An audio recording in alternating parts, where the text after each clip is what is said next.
The year is 2006. Half-Life 2 has been out for a few years. Counter-Strike has been out for a couple years. In 3 years' time, I will actually make my Steam profile over at a friend's house, because we didn't have internet. 2006 was the summer of Pirates of the Caribbean: Dead Man's Chest, Cars, and everyone thought they had cracked the secret to reality because of the Da Vinci Code.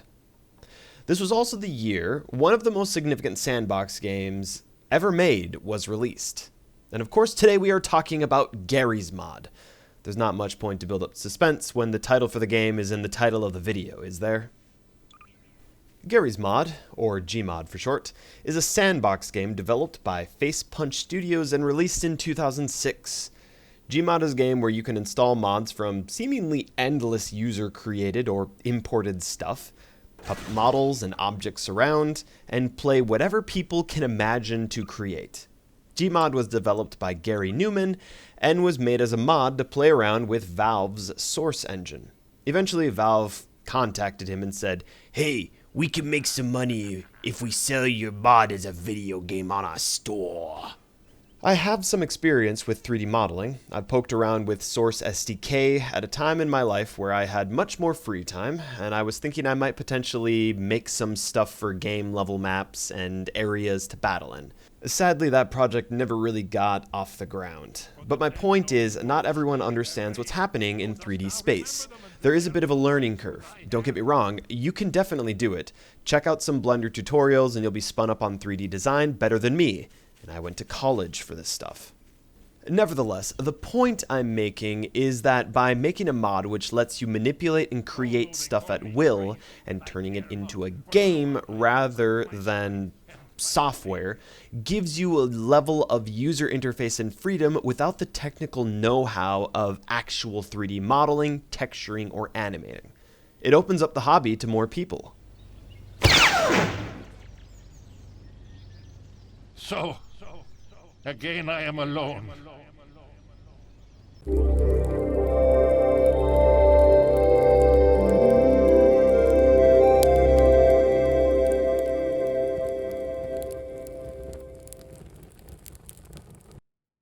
There is no story for Gmod. People can make mods which have characters and stories in them, but Gmod itself is an empty book waiting for you to write your own story in its pages, or read stories that other people have written for you.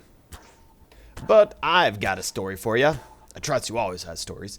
Pull up a chair and sit down. Have I ever told you the story of Darth Plagueis the Wise? Oh wait, sorry, wrong story. Let me tell you why I know stuff about Gmod, even though my first time playing it was in the year 2024. Let's rewind back to my college years. At my job, I knew someone who exclusively played 2 video games, Minecraft and Gmod. This was back when Minecraft was that kind of weird janky mode where there were no buckets to remove water and you had to place sponges to remove water from roughly a 6-block radius. I just remember him building stuff for hours and hours. As I said, Minecraft is kind of like giving kids unlimited Lego bricks, just all the same shape brick. The other game he played? Gmod, which had a similar premise. He would spend hours and hours building cars and flying machines, and role-playing as a police officer on one of the Gmod roleplay servers. He just wanted to be a cop in real life. I don't know what to tell you. I never had an interest in Gmod. It looked a little too goofy for me. But that Minecraft game, that I was interested in. Well, years and years went by. I started writing reviews on Steam. Eventually, I moved out on my own and started to follow YouTubers and wanted to make my own videos like them. Lo and behold, I came across videos of people playing PropHunt. Now this looks fun. This looks like a game I could play with some friends. Oh, how I wish I could be playing with these people I watched online. And yet, I still did not buy Gmod. Up until one fateful day, in March of 2024, one of my younger brothers said in response to the question, "What do we feel like playing tonight, boys?" Well, actually, I've been on a Garry's Mod kick lately. Let's play that. The rest lives on only in the screenshots I took when I discovered the fun of trying to build my own vehicle in Sandbox mode, being told, "I have a few mods installed," only to receive a shopping list of over 30 mods we had to install, hiding from Pedo Bear, only it was Sanic, parkouring like it was Mirror's Edge, playing Bomberman with watermelons. There's always the comedy of dropping random boxes on my brothers, creating monstrosities on a Woohoo Island, not to mention I set my character skin to be the Mandalorian Din Djarin, while my other two brothers were either Eggman or a rat, and the Arbiter or Uganda Knuckles. Actually, both of us would often be Uganda Knuckles because it made getting headshots very hard because we were so small. It became a strategic advantage, until we found ourselves trapped in small pools of water. Gmod was everything I expected it to be and more. We stayed up way too late many nights making stupid stuff and messing with models, vehicles, and dropping stuff on each other. The exact kind of chaos I've come to adore in our little group. Enemy in range. Over there. Enemy in range. I've learned a lot about Gmod and its various settings, interfaces, and seemingly limitless customizations and modifications. But I sat down to watch a couple videos going over all the settings in Gmod and still learned a thing or two. There's actually a lot of settings, and each mod you install will probably have its own settings. The more stuff you add to Gmod, the more complicated and jumbled and messy it gets. In an attempt to simplify my gameplay explanation, I would say the principles of Gmod are simply select a game mode at the bottom right of the main menu screen. For this example, we'll assume Sandbox. Move around within 3D space with WASD and mouse controls to look. Hold down Q to bring up the spawn entity list. Drop boxes, characters, NPCs, weapons, and more into your world, then move them around with the physics gun. The physics gun deserves more explanation because this is the primary tool you'll use to interact with objects in Gmod, particularly in Sandbox mode. You pick stuff up with the left click and move it around by waggling your mouse around. You can freeze objects with your right click, hold down the E key and move your mouse around to rotate objects. Scroll up or down on the mouse wheel while holding on to an object will push or pull the object towards or away from you. And just today, after looking up the mechanics for the physics gun, I learned that you can unfreeze objects with the reload key, which is R by default. I was just always unfreezing with the right click. Oops. Now there's way more to Gmod than just making stuff in Sandbox mode, but you can already spend many hours just messing around in the Sandbox, and many more if you've got a few friends to join you. But once you're ready to truly lose yourself to the world of installing mods, we must answer the question asked by my lovely wife when we pulled her into Gmod and she asked, "How do I use these mods?" You can get mods via the Garry's Mod Steam Workshop, or browse available mods in-game while playing Gmod, but the Steam Workshop interface is easier to navigate. Search for something or just sort by what's popular, then subscribe to add it to your Gmod list of mods. You know what else you should subscribe to? Just gonna let that hang in the air. Hopefully that's sufficient to get you started playing Gmod, but there's a lot more where that came from.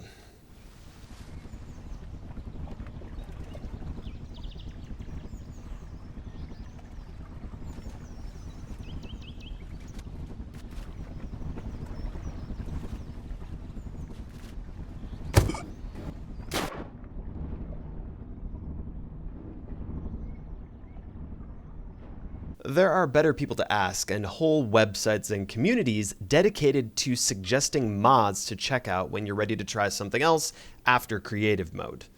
But I need to mention a couple of my favorites. I don't have the time to sort through all the mods which are suggested by people to check out and figure out which still work, which have been abandoned years ago, and what might be the latest trend you'll find on Gmod. One of the first mods we played was a classic, the Elevator Source. Remember in my truck simulator review when I said there's a simulator for everything? Way back in the day, people were making elevator simulators. Apparently, it kinda became its own genre, and is still found on Gmod and Roblox. In Elevator Source, you get into an elevator and ride it until you get to your destination. You see bizarre sights, meet odd people, and what's more, you can experience this with friends, and that always makes things better. It's a self-contained and complete experience. Definitely worth checking out, especially if you've never had it spoiled for you by a YouTuber. PropHunt was the game mode I was most excited about. This game mode was so popular I played it on Minecraft servers too. PropHunt is great, and if you can get a group of people playing it, it's highly entertaining. There are two teams, props and hunters. The hunters need to find the props and shoot them. The prop team needs to find objects in the map and turn into them, then hide and try to blend into the scenery. Or walk behind the hunters and throw boxes all over the place and sow seeds of chaos everywhere. I might have preferred hiding more than hunting.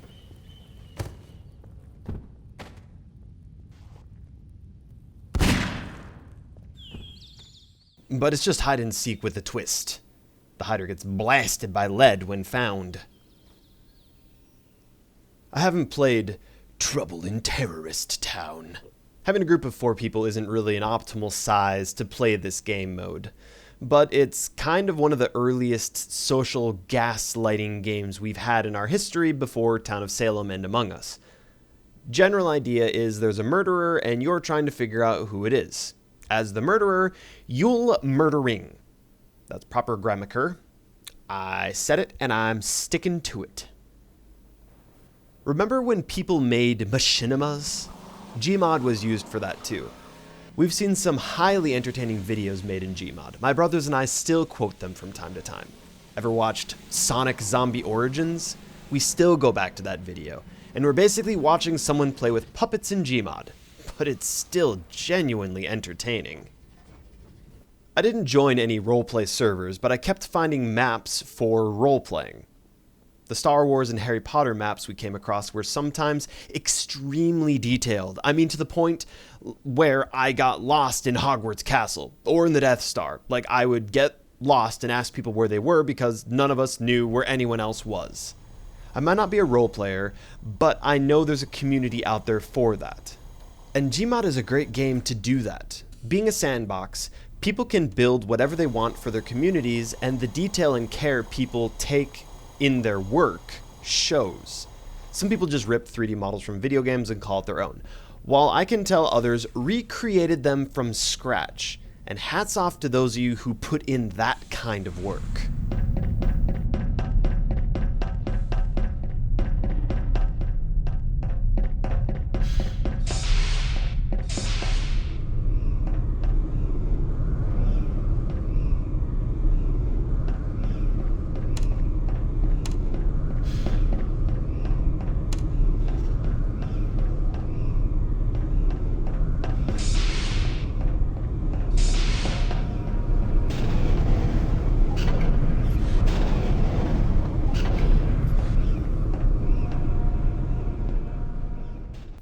So I've learned a few lessons I'd like to share with you before we finish this video.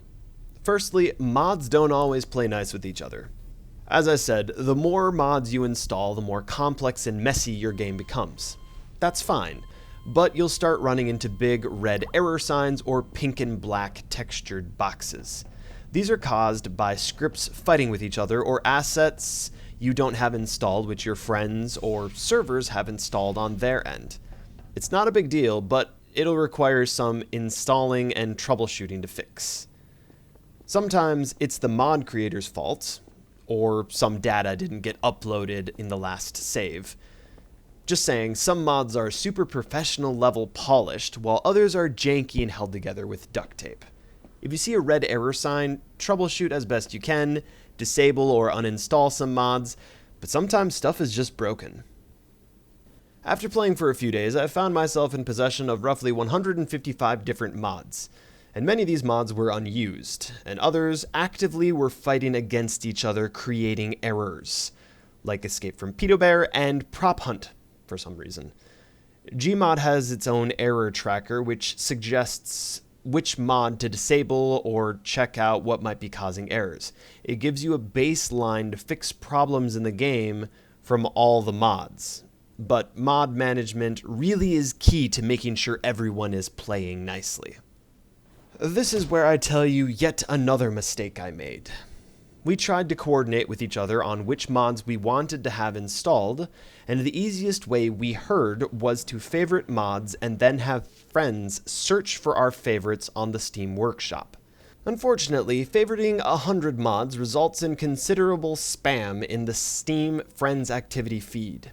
I first posted an apology, and after I favorited 100 mods, I ended with another apology post asking for forgiveness.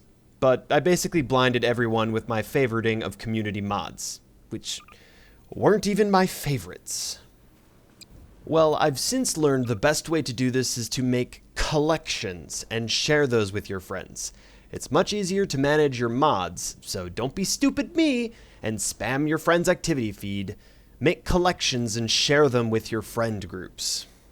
Another trick is to make collections based on what you're planning on playing. I made a collection with all the old mods we first tried out, then I made a mod list for whatever we were actively playing. And I'll make more collections to organize when I want to play Star Wars related stuff. I've seen people make armies and fleets fight against each other in Gmod, and I really want to do that too. Or make a collection when I'm focusing on PropHunt related mods.